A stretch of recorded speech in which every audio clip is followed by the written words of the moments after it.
बिस्मिल्लाहिर्रहमानिर्रहीम, अस्सलाम वालेकुम। टाला न्यूज़ में खुशामदीद। मैं हूं मोहम्मद हसीब खान। शामिल करेंगे न्यूज़ हेडलाइंस।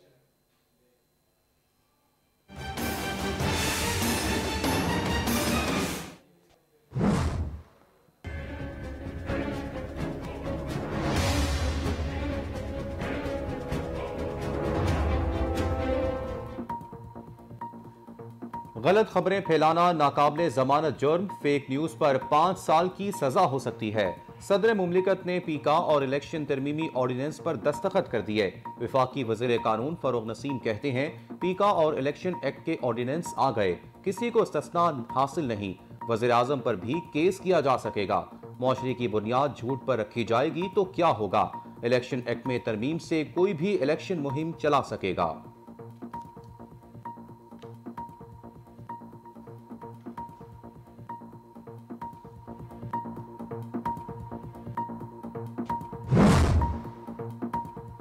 फिर ना कहना बताया नहीं। मरियम नवाज का तब्दीली सरकार पर तंजियावार। कहा, हुकूमत जो कवानीन बना रही है, कहने को तो मीडिया और अपोजिशन की आवाज बंद करने के लिए हैं, लेकिन हुकूमती कवानीन इमरान एंड कंपनी के खिलाफ इस्तेमाल होंगे।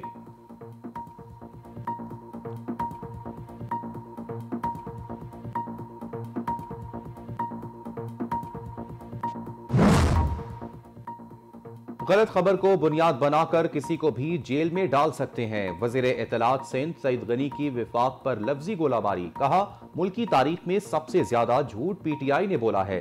पीटीआई वाले आज भी मुखालफीन पर इल्जामात लगाते हैं।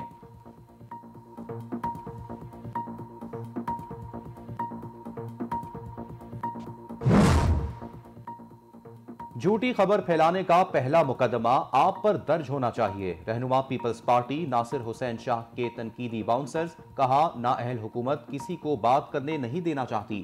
उन्हें यकीन हो गया है कि दिन गिने जा चुके हैं। विफाक में अदम एतमाद से मुतालिक सजा बनी जा चुकी है।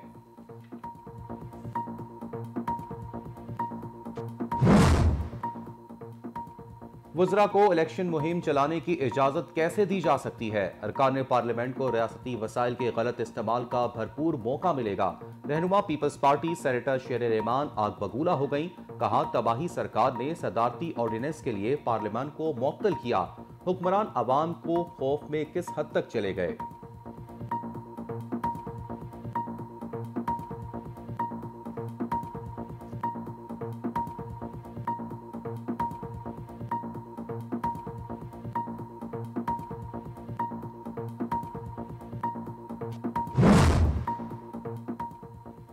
हुक्मरानों ने 50 लाख घर बनाने नहीं गिराने हैं। मौलाना फजलुर रहमान की गरज बरस।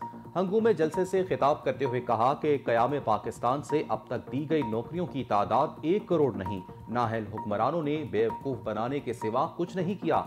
नाकिस पॉलिसियों के सबब मुल्क की मईशत तबाह हो चुकी है।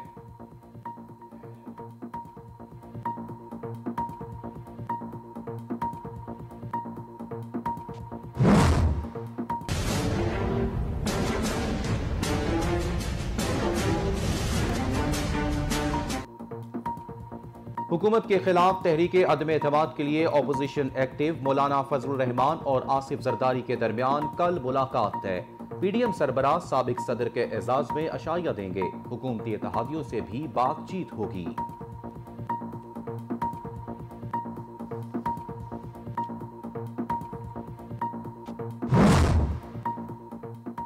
सिलेक्टेड और कठपुतली हुकूमत ने अवाम को गुर्बत की दलदल में धकेल दिया। पीपल्स पार्टी बे आवाज शहरियों की ताकतवर आवाज बनी रहेगी।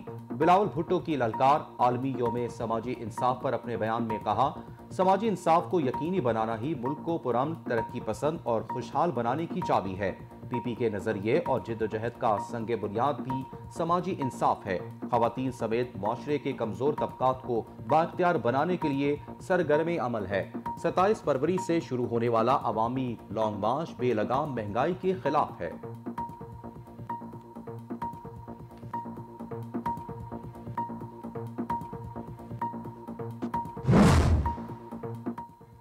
हुकूमत अपना और अवाम का भला चाहती है तो इस्तीफा दे दे। लीग रहनुमा एहसन इकबाल का मुतालबा। कहते हैं, पीटीआई महंगाई के हवाले से अपने वोटर्स को कोई वजाहत नहीं दे पा रही। इत्तेहादी जमातें भी हुकूमती कारकर्दगी पर सवाल उठा रही हैं। हुकूमत हर मैदान में शिकस्त खा चुकी है।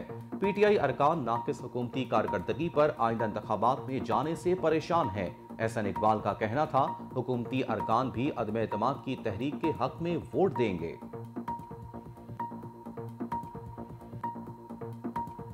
एहतसाब से बचने की कोशिशों को नाकाम बनाएंगे। ऑपोजिशन मायूस और मुस्तरदशुदा सियासतदानों का टोला है। अदम एतमाद का अपना शौक पूरा करे। शाह महमूद कुरैशी ने कहा, वजीर आजम ने किसी चोर और लुटेरे को एनआरओ नहीं दिया, ना ही देंगे।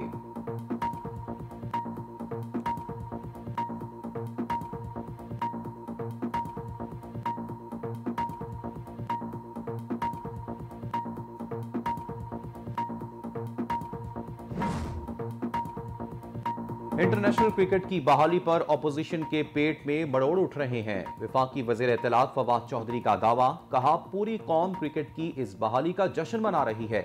ऑपोजिशन एन इस वक्त रावलपिंडी में अपना किराए का शो करना चाहती है, जब पहला टेस्ट शुरू हो रहा है।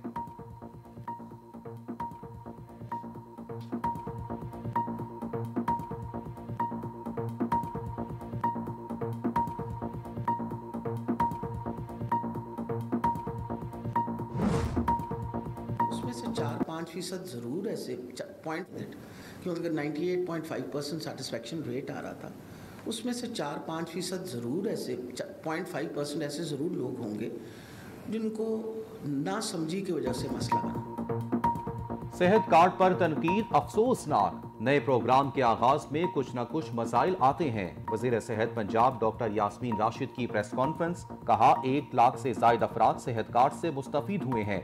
सरकारी अस्पतालों की तादाद में इजाफा कर रहे हैं।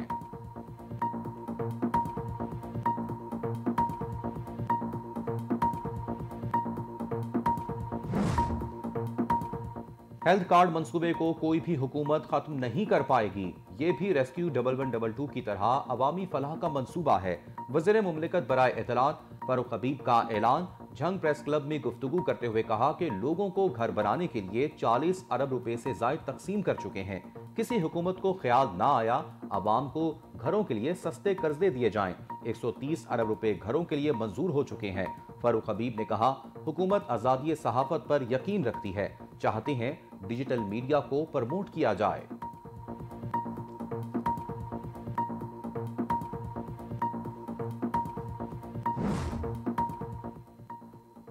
पाकिस्तान दुनिया के 139 ममालिक में सबसे कम महंगा मुल्क है।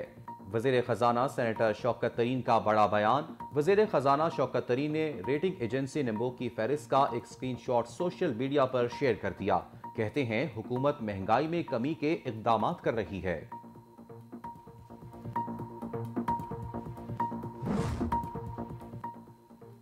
नौजवान हुकूमत मुखालिफ प्रोपेगेंडे पर ध्यान देने की बजाय अपनी तरबियत पर जोर दें।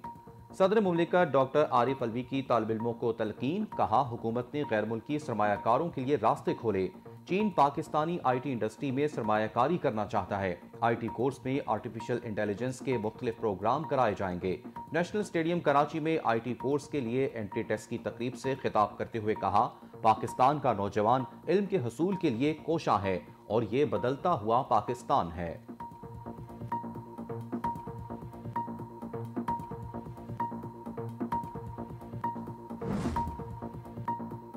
वजीर आला पंजाब उस्मान बुज़दार का दुबई एक्सपो में अमाराती पवेलियन का दौरा। अमाराती वजीर शेख नयान बिन मुबारक अल नयान से मुलाकात। शेख नयान की तरफ से पाकिस्तान में सरमायाकारी का ऐलान। लाहौर के तामीराती शोबे में 60 अरब रुपए की सरमायाकारी की जाएगी। उस्मान बुज़दार का कहना था, मंसूबे से बैनुल अक़वामी क्रिकेट टीमों के लिए रहाइश फराहम हो सकेगी। मुत्तहिदा अरब अमारात की तरक्की पूरी दुनिया के लिए मिसाल है।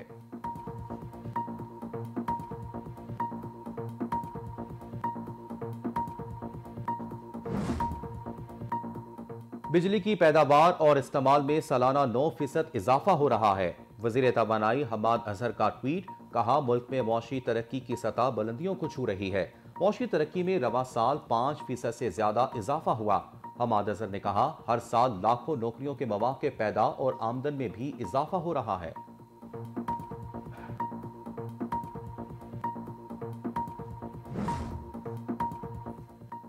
कराची के साइट एरिया में मुबैना पुलिस मुकाबला, एक डाकू हलाक। हबीब बैंक चौरंगी के करीब 2 मोटरसाइकिल सवार डाकू शहरियों से लूटमार में मसरूफ थे। गश्त पर मामूर एहलकार मौके पर पहुंच गए। पुलिस को देखते ही डाकू ने फायर खोल दिए। फायरिंग के तबादले में एक डाकू जख्मी, एक फरार हो गया। मुलजिमान की फायरिंग से एक शहरी भी जख्मी हुआ। पुलिस के मुताबिक जख्मी डाकू अस्पताल मुंतकिल के दौरान दम तोड़ गया।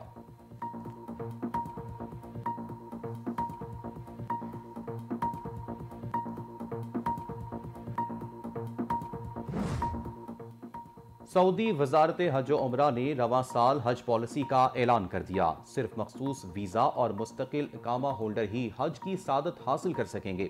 सऊदी वजारत हज और उमरा ने वीजे पर आने वालों के लिए नई हिदायत जारी कर दी। विजिट या वर्किंग वीजे के हामिल अफराद को हज करने की इजाजत नहीं होगी। हज के लिए जाने वाले अफराद को कोरोना वैक्सीन लाजमी लगवाने की हिदायत।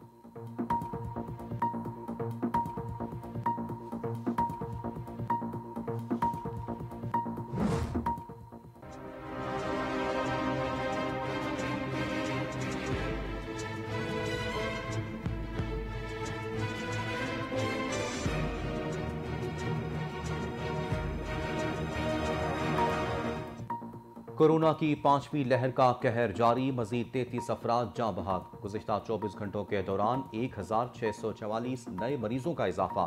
मुस्बत केसेस की शरह 3.29% रिकॉर्ड। अमवात की मजमूई तादाद 30,009 हो गई। NCOC के मुताबिक कोरोना के 14 लाख से जायद मरीज सेहतयाब भी हो चुके हैं।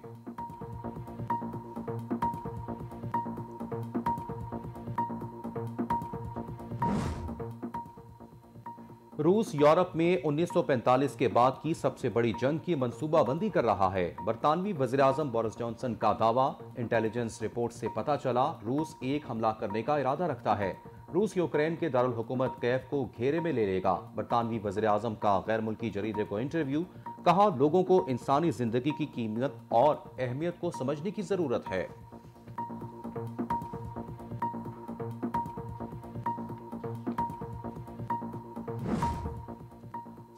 और पाकिस्तानी नैयार बरतानवी बॉक्सर आमिर खान अहम फाइट हार गए। हरीफ केल ब्रोक के हाथों नॉकआउट। 12 राउंड्स पर मुश्तमिल फाइट छठे राउंड्स में ही खत्म। आमिर खान की हार पर पाकिस्तानी शायकीन मायूस। मैनचेस्टर में होने वाली फाइट में पाकिस्तानी शायकीन बड़ी तादाद में आमिर खान को सपोर्ट करने पहुंचे। आमिर खान कहते हैं केल ब्रोक ने बेहतरीन कारकर्दगी दिखाई।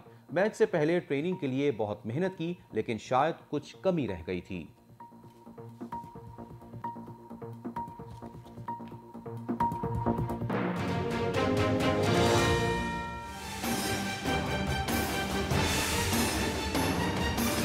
बुलेटिन का आगाज करें और आपको बताएं कि सदर मुमलिकत डॉक्टर आरिफ अलवी ने पाकिस्तान इलेक्ट्रॉनिक एक्ट तरमीमी ऑर्डिनेंस जारी कर दिया, जिसके मुताबिक किसी भी फर्द के तशख्खुस के खिलाफ हमले की सूरत में कैद की सजा 3 साल से बढ़ाकर 5 साल कर दी गई है। पाकिस्तान इलेक्ट्रॉनिक एक्ट तरमीमी ऑर्डिनेंस सदर मुमलिकत की जानिब से जारी किया गया। तरमीमी एक्ट में शख्स की तारीफ शामिल कर दी गई है। शख्स में कोई भी कंपनी, एसोसिएशन, इदारा या अथॉरिटी शामिल है, जबकि किसी भी फर्द के तशख्खुस के खिलाफ हमले की सूरत में कैद 3 साल से बढ़ाकर 5 साल कर दी गई है। और सेक्शन 20 में तरमीम करते हुए करार दिया गया है कि शिकायत दर्ज कराने वाला शख्स मुतासरा फरीक उसका नुमाइंदा या गार्डियन होगा। जारी करदा ऑर्डिनेंस के मुताबिक जुर्म को काबिल दस्तंदाजी करार दिया गया है। यह नाकाबिल जमानत होगा। ट्रायल कोर्ट 6 माह के अंदर केस का फैसला करेगी। ट्रायल कोर्ट हर माह केस की तफसीलात हाई कोर्ट को जमा कराएगी। हाई कोर्ट को अगर लगे कि केस जल्द निपटाने में रुकावटें हैं तो रुकावटें दूर करने का कहेगी। ऑर्डिनेंस में कहा गया है कि वफाकी सूबाई हुकूमतें और अफसरान को रुकावटें दूर करने का कहा जाएगा।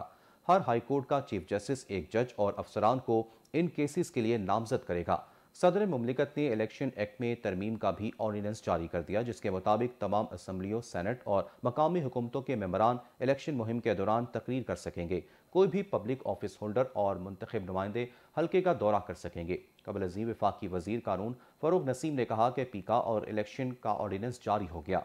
जाली खबर देने पर 5 साल तक सजा दी जा सकेगी। जुर्म के मुर्तकब शख्स की जमानत नहीं होगी। अदालत जाली खबर पर 6 माह में फैसला सुनाएगी। दूसरी जानिब वफाकी वजीर कानून फ़रूग नसीम ने कहा है कि पीका और इलेक्शन का ऑर्डिनेंस जारी हो गया। जाली खबर देने पर 5 साल तक सजा दी जा सकेगी। जुर्म के मुर्तकब शख्स की जमानत नहीं होगी। अदालत जाली खबर पर 6 माह में फैसला सुनाएगी। कराची में प्रेस कॉन्फ्रेंस करते हुए वजीर कानून बैरिस्टर फ़रूग नसीम का कहना था कि मीडिया रियासत का चौथा सतून है। तनकीद करें लेकिन जाली खबर ना दें। ऐसी खबरें माशरे को नुकसान पहुंचाती हैं। मनफी खबरें फैलाने वाले मुल्क के साथ मुखलिस नहीं। जाली खबरों पर किसी को सस्ता हासिल नहीं होगा। जुर्म साबित होने पर 3 की बजाय 5 साल कैद होगी। उन्होंने कहा कि मुकदमे का फैसला 6 माह में सुनाया जाएगा। इस अरसे में फैसला नहीं होता तो हाई कोर्ट मुतलका जज से पूछेगी। जज हाई कोर्ट को मुतमईन ना कर सका तो इसके खिलाफ भी कार्रवाई होगी। उनका कहना था कि साबिक चीफ जस्टिस पाकिस्तान गुलजार अहमद के खिलाफ नामुनासिब जबान इस्तेमाल की गई। खातून अव्वल के हवाले से भी तलाक की जाली खबरें चलाई गईं। गलत खबर अब नहीं होनी चाहिए। वफाकी वजीर ने मजीद कहा कि इलेक्शन से मुतालिक एक बाबर अवान ने बनाया है जिसके तहत कोई भी इलेक्शन मुहिम चला सकता है। यह कानून सब के लिए मसावी और तमाम अफराद के लिए इस पर यकसा तौर पर अमल दरामद किया जाएगा।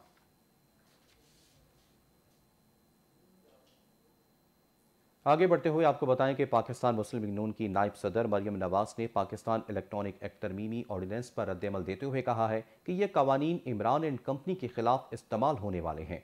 समाजी राब्ते की वेबसाइट ट्विटर पर अपने पैगाम में कहा कि मरियम नवाज ने लिखा कि हुकूमत जो भी कवानीन बना रही है कहने को तो मीडिया और अपोजिशन की आवाज़ बंद करने के लिए हैं, मगर ये कवानीन इमरान एंड कंपनी के खिलाफ इस्तेमाल होने वाले हैं। उन्होंने खबरदार करते हुए लिखा कि फिर ना कहना बताया नहीं।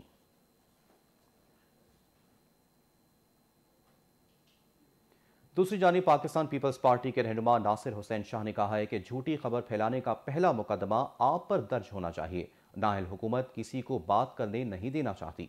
वफाकी वजीर कानून फरूक नसीम की प्रेस कॉन्फ्रेंस पर रद्दमल देते हुए कहा, नासिर हुसैन शाह ने कहा कि मौजूदा वफाकी नाअहल हुकूमत किसी को बात करने नहीं देना चाहती। उन्हें यकीन हो गया है कि इनके दिन गिने जा चुके हैं। वफाक में अदम एतमाद से मुतल्लिक फजा बन चुकी है। आज़ादी सहावत पर जितनी कदगन इस हुकूमत ने लगाई इसमें कोई मिसाल नहीं। आज कोई इनको आईना दिखाए तो इनको बुरा लगता है।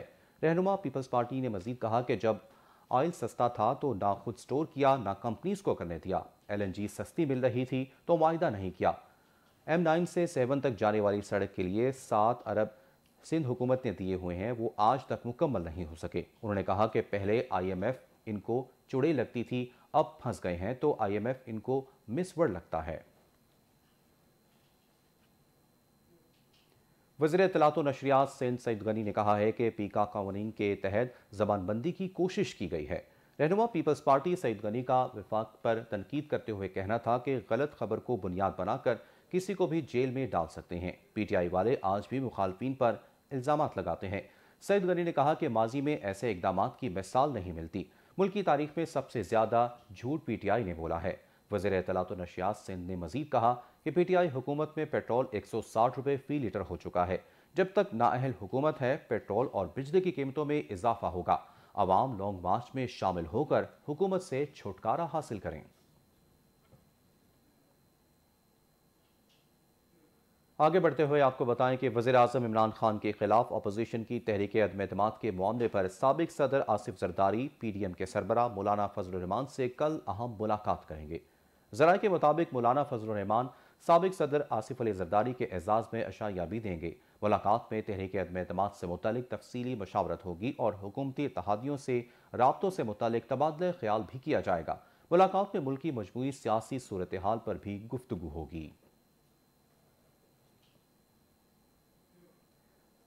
उधर चेयरमैन पीपल्स पार्टी बिलावल भुट्टो जरदारी का कहना है कि सेलेक्टेड और कठपुतली हुकूमत ने अवाम को गुर्बत की दलदल में धकेल दिया है। आलमी यौम समाजी इंसाफ के मौके पर एक पैगाम में बिलावल भुट्टो जरदारी का कहना था कि समाजी इंसाफ को यकीनी बनाना ही मुल्क को पुरअमन, तरक्की पसंद और खुशहाल बनाने की चाबी है। पीपल्स पार्टी के नजरिए और जदोजहद का संग बुनियाद ही समाजी इंसाफ है। पार्टी खवातीन समेत माशरे के कमजोर तबकात को बाख्तियार बनाने के लिए सरगर्म अमल है। PP हुकूमत के फैसलों ने नातवा और कमजोरों को अपना बेहतर मुस्तकबिल ख्वाब देखने के काबिल बनाया। बिलावल भुट्टो जरदारी का कहना था पीपल्स पार्टी 27 फरवरी से अवामी लॉन्ग मार्च शुरू करने जा रही है। ये अवामी लॉन्ग मार्च इस बेलगाम महंगाई के खिलाफ है।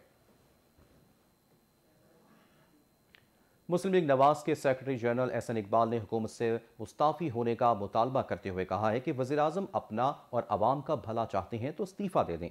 इमरान खान की सोच ही नहीं अवाम को रिलीफ कैसे देना है।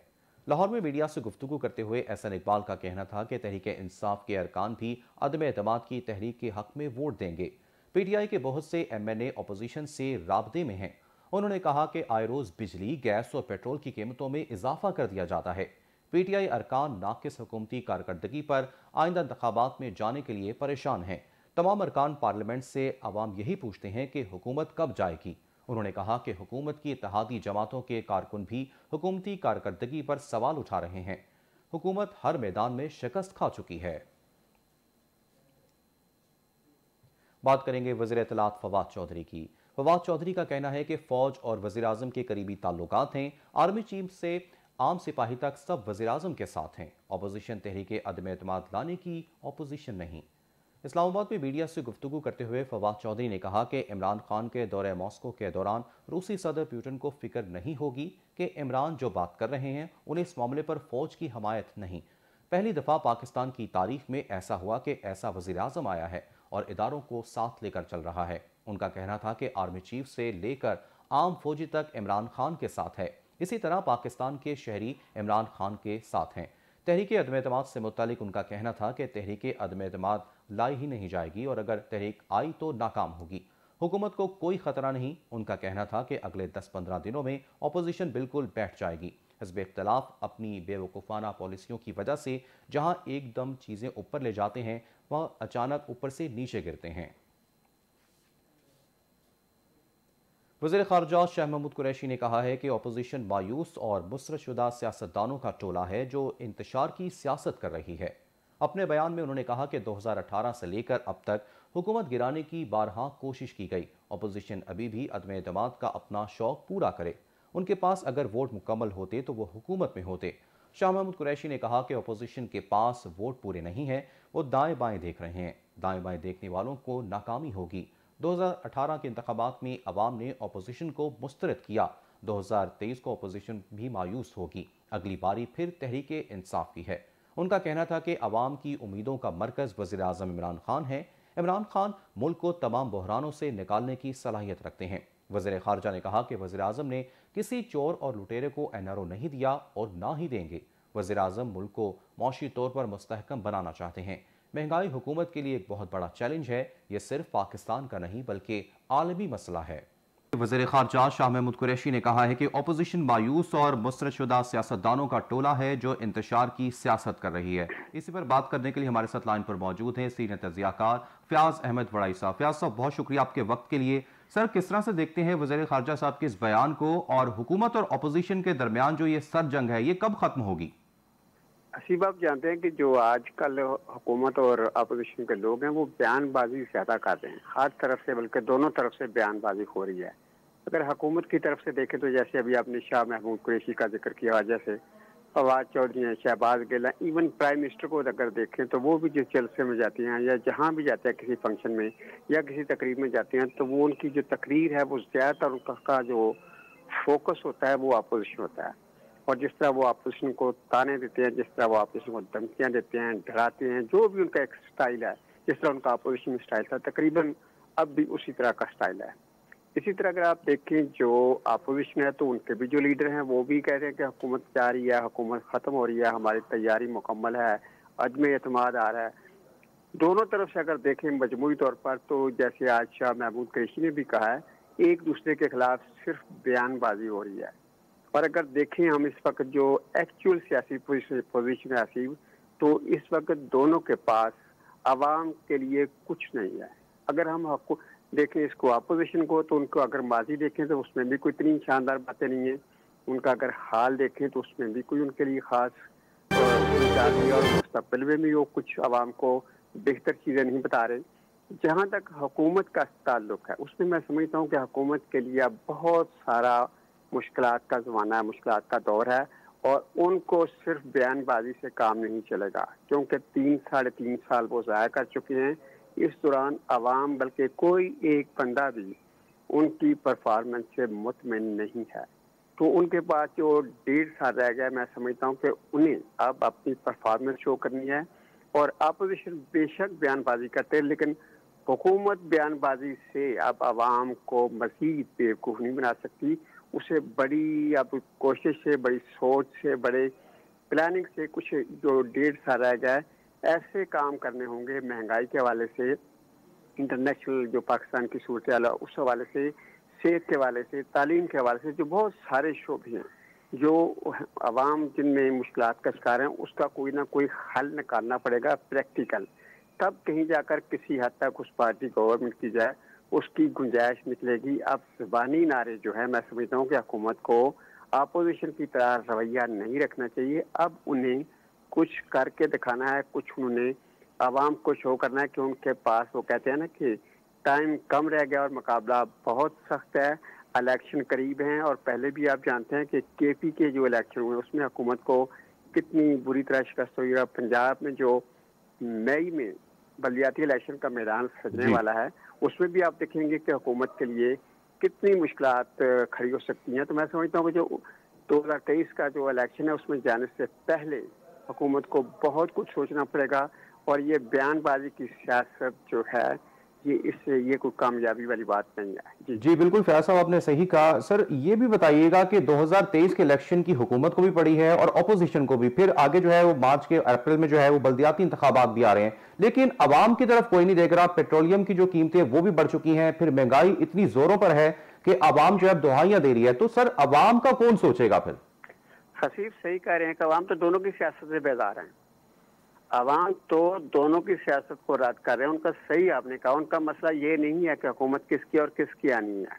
उनका तो ये मसला है कि वो जो दिन रात जिन मुश्किलात से गुजर रहे हैं, जिस तरह चीज़ें महंगी हो रही हैं, जिस तरह ऑयल महंगा रहा है और जिस तरह लूटा जा रहा है लोगों को महंगाई के इस तूफान में, उनका तो ये मसला है, वो हल होना चाहिए। खुद खान साहब कह सकते हैं कि जी देखें, जो तनख्वाहदार तबका है, चाहे वो प्राइवेट सेक्टर का है चाहे वो हुकूमत में काम करता है, उनको मुश्किलात, सही मानूं में मुश्किलात का शिकार लोग हैं। और यही लोग होते हैं जो बुनियादी चेंज लाते हैं किसी भी हुकूमत में। तो मैं समझता हूँ कि ये आपने बिल्कुल सही कहा है कि अब इनको जो इलेक्शन आ रहे हैं, अब इनको सही प्लानिंग के साथ काम करना होगा। और अब ये बात नहीं होगी कि हमने ये किया और उसने गलत किया, हमने सही किया। आवाम के लिए भैया आपने क्या किया, आवाम को जवाब देना, आवाम से बात करें। अब जो जलसे जाते हैं, जलसे जो है ना सीब, आप देखेंगे मंडी बॉलिंग का जलसा भी बड़ा हो गया, शहबाज शरीफ जाएंगे वो भी जलसा बड़ा हो जाएगा। जलसे एक जो होती है मकामी सियासत, उसमें बड़े जलसे हो जाते हैं। वहाँ का MPMN लोगों को खाना खिला कर ट्रक कुंटालियों पे लाद कर ले आता है, वो कोई बात नहीं होती। लेकिन उसमें आप अगर जलसे में जाकर भी देखें तो वो उनका कोई इंटरेस्ट नहीं होता जलसे में। वो सिर्फ एक होते हैं मदारियों की तरह आ जाते हैं, किसी के कहने पे, किसी बड़ों के कहने पे, कुछ खाने पीने पे बेचारे आ जाते हैं।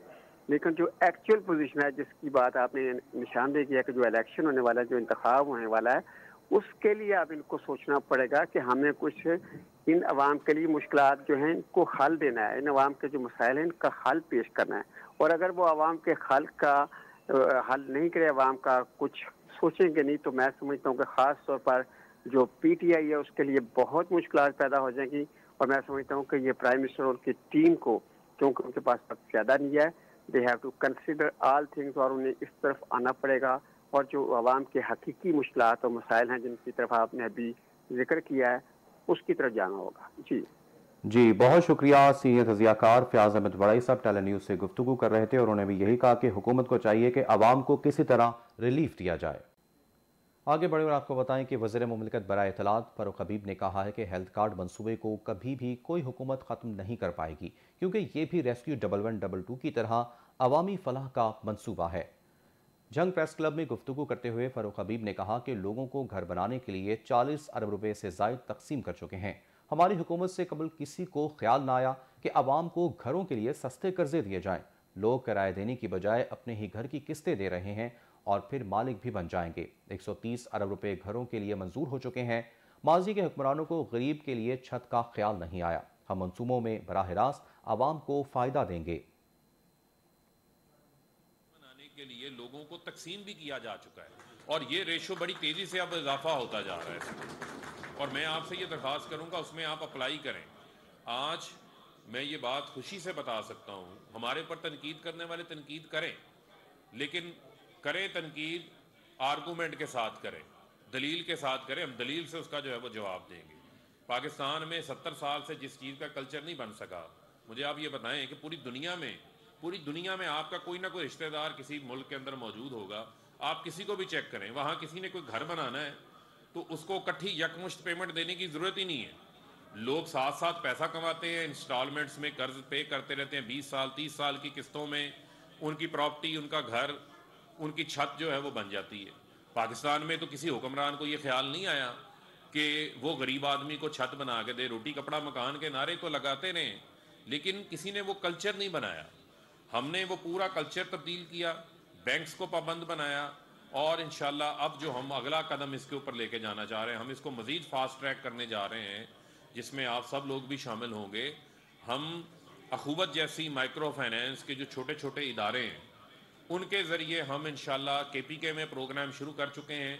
पंजाब में इसी माह हमारा प्रोग्राम है कि कामयाब पाकिस्तान प्रोग्राम हम अपना शुरू करें, जिस प्रोग्राम में इंशाल्लाह 5 लाख रुपए तक हम कर्ज फराहम करने जा रहे हैं, जो कि कर्ज़े हसना की शक्ल होगी, जो बिला सूद होगा, जिसके अंदर किसी किस्म का कोई सूद शामिल नहीं होगा। वो पाकिस्तान का वो नौजवान जिसके पास ख्वाब है, फ़न मौजूद है, टैलेंट मौजूद है, काम करने का जज्बा मौजूद है, लेकिन कारोबार के लिए सरमाया मौजूद नहीं है, उसको इंशाल्लाह बड़ी तेज़ी के साथ उनको छोटे कर्जे फराहम किए जाएंगे।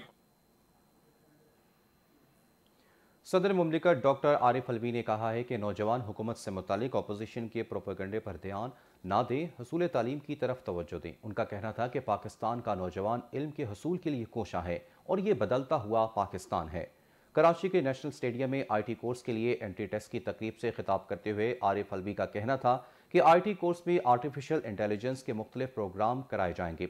इन सब प्रोग्रामों के लिए कवानीन बनाए जा चुके हैं। उनका कहना था कि पहले कहा जाता था कि पाकिस्तान में नौकरी नहीं मिल रही, अब नौजवानों को हुनरमंद बनाने की कोशिश की जा रही है ताकि वो अपने पाँव पर खड़े हो सकें। हुकूमत ने गैर मुल्की सरमायाकारों के लिए रास्ते खोले हैं। चीन पाकिस्तान IT इंडस्ट्री में सरमायाकारी करना चाहता है। नौजवान इल्म के हुसूल के लिए कितना कोशां है, ये वो बदलता हुआ पाकिस्तान है जो हमको और आपको नजर आ रहा है। ये वो पाकिस्तान है जो दुनिया के अंदर बड़ी तेजी से तरक्की करेगा। और हमें ये एहसास हुआ कि इतना यहाँ पर शौक मौजूद है मेरे बच्चों और बच्चियों के अंदर कि अगर इनको मौका फराहम कर दिया जाए ऑनलाइन अंदाज से, क्योंकि हर एक की जेब में टेलीफोन है और अब पाकिस्तान के अंदर स्मार्टफोन्स बनना भी शुरू हो गए हैं, तो हर एक की एक्सेस है। तो ऑनलाइन ट्रेनिंग का एहतमाम अगर हो जाए तो एक हमने शुरू किया। मैं मौलाना बशीर फारूकी साहब का, डॉक्टर ज़िया खान साहब का बेइंतहा मशकूर हूँ कि presidential initiative on artificial intelligence, जिसके नीचे ब्लॉकचेन भी है, जिसके नीचे फ्रीलांसिंग की ट्रेनिंग है, आप लोग जो ट्रेनिंग हासिल करेंगे, इंटरनेट ऑफ थिंग्स की भी है, और जो आजकल अगर आप कवानीन बनते देख रहे हैं तो इन सब चीज़ों के लिए कवानीन भी बन गए। नेटवर्किंग है, क्लाउड कंप्यूटिंग है, मुख्तलिफ लैंग्वेजेस हैं कंप्यूटिंग के, साइबर सिक्योरिटी है। तो बहुत बड़ा एक आसमान खुल रहा है पाकिस्तान के नौजवानों के लिए, लड़कों और लड़कियों के लिए। अच्छा, एक ये बड़ी अनोखी चीज़ है जो आप बच्चों आप जानते हैं, मगर पाकिस्तान की वाकफियत भी ज़रूरी है, क्योंकि दुनिया ये देख रही है कि जिन ममालिक ने इन चीज़ों को पहले पकड़ लिया, पहले पहचान लिया, जिन ममालिक के नौजवानों ने, आप जैसे हुनरमंद नौजवानों ने जिन्होंने पहले पहचान लिया, वो ममालिक अचानक तरक्की करेंगे। वो उस अंदाज से नहीं जिसमें दहाइयाँ गुजरती हैं। मैं आपसे ये प्रेडिक्शन कर रहा हूँ कि जितने लोग आप यहाँ पर ये ट्रेनिंग हासिल करने आए हैं, आपका रोजगार दुनिया में है। और अब कुछ बात करेंगे वज़ीर आला पंजाब की। वज़ीर आला पंजाब उस्मान बुज़दार ने दुबई एक्सपो में अमाराती पवेलियन का दौरा किया। उन्होंने अमाराती वज़ीर शेख नयान बिन मुबारक से मुलाकात भी की। इस मौके पर शेख नयान ने पाकिस्तान में सरमायाकारी का ऐलान किया। तर्जमान पंजाब हुकूमत के मुताबिक खलीजी रियासत की तरफ से लाहौर के तामीराती शोबे में 60 अरब रुपए की सरमायाकारी की जाएगी। वज़ीर आला पंजाब उस्मान बुज़दार ने कहा कि मंसूबे से बैनुल-अक़वामी क्रिकेट टीमों के लिए रहाइश फराहम हो सकेगी। मुत्तहिदा अरब अमारात की तरक्की पूरी दुनिया के लिए मिसाल है। वाज़ेह है कि हाल ही में वज़ीर ख़ारजा शाह महमूद कुरैशी ने भी आलमी नुमाइश दुबई एक्सपो में पाकिस्तान, चीन, अमारात, सऊदी अरब और तुर्की के पवेलियंस का दौरा किया था। खबर शामिल करेंगे सऊदी अरब से। सऊदी वजारत हज उम्रा ने रवां साल हज पॉलिसी से मुतालिक अहम ऐलान कर दिया। इस साल सिर्फ मखसूस वीज़ा और मुस्तकिल इकामा होल्डर ही हज की सादत हासिल कर सकेंगे। सऊदी वजारत हज उम्रा ने वीज़े पर आने वालों के लिए नई हिदायत जारी कर दी। वजारत हज उम्रा के मुताबिक वो तमाम अफराद जो विजिट या वर्किंग वीजे के हामिल हैं उन्हें हज करने की इजाज़त नहीं होगी। हज के लिए जाने वाले अफराद को कोरोना वैक्सीन लाजमी लगवाने की हिदायत की गई है। वैक्सीन ना लगवाने वाले अफराद को हज करने की इजाज़त नहीं होगी। और अब कुछ बात करेंगे कोरोना की। कोरोना की 5वीं लहर की तबाहकारियां जारी हैं। गुज़िश्ता 24 घंटों के दौरान 1644 नए मरीज सामने आए, जबकि 33 अफराद जाँ बहक हो गए। NCOC के मुताबिक गुज़िश्ता 24 घंटों में कोरोना मुस्बत केसेस की शरह 3.29% रिकॉर्ड की गई। मौलिक वायरस से मजीद 33 अफराद जाँ बहक हुए। अमवात की मजमूई तादाद 30,009 हो गई। 24 घंटों के दौरान 1644 नए मरीज भी रिपोर्ट हुए। कोरोना के 14 लाख से ज्यादा मरीज सेहतयाब भी हो चुके हैं।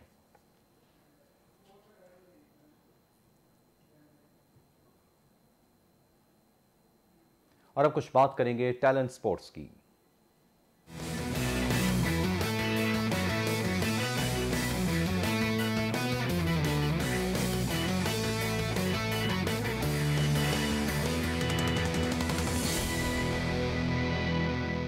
और आपको बताएं, पाकिस्तानी नौजवान बरतानवी बॉक्सर आमिर खान अहम फाइट हार गए। हरीफ केल ब्रोक ने आमिर खान को नॉकआउट कर दिया। 12 राउंड्स पर मुश्तमिल फाइट छठे राउंड्स में इख्तिताम पजीर हो गई। आमिर खान की हार पर पाकिस्तानी शायकीन ने मायूसी का इजहार किया। शायकीन का कहना था कि समझ नहीं आई कि आमिर खान ने बुरी परफॉर्मेंस क्यों दी। उम्मीद है अगली फाइट में वो मायूस नहीं करेंगे। मैनचेस्टर अरीना में होने वाली फाइट में पाकिस्तानी शायकीन बड़ी तादाद में आमिर खान को सपोर्ट करने पहुंचे थे। केल ब्रोक से शिकस्त के बाद बॉक्सर आमिर खान ने कहा कि उन्होंने मैच से पहले ट्रेनिंग के लिए बहुत मेहनत की, लेकिन शायद कुछ कमी रह गई थी। उन्होंने अपने हरीफ बॉक्सर की तारीफ करते हुए कहा कि केल ब्रोक ने बेहतरीन कारकर्दगी दिखाई। बॉक्सर आमिर खान ने मैनचेस्टर अरीना आए मद्दाहों का शुक्रिया भी अदा करते हुए कहा कि वो मैच के दौरान जबरदस्त सपोर्ट पर शायकीन के शुक्रगुजार हैं। न्यूज़ बुलेटिन से फिल वक्त के लिए इतना ही। मजीद अपडेट्स के लिए देखते रहें टैलेंट न्यूज़।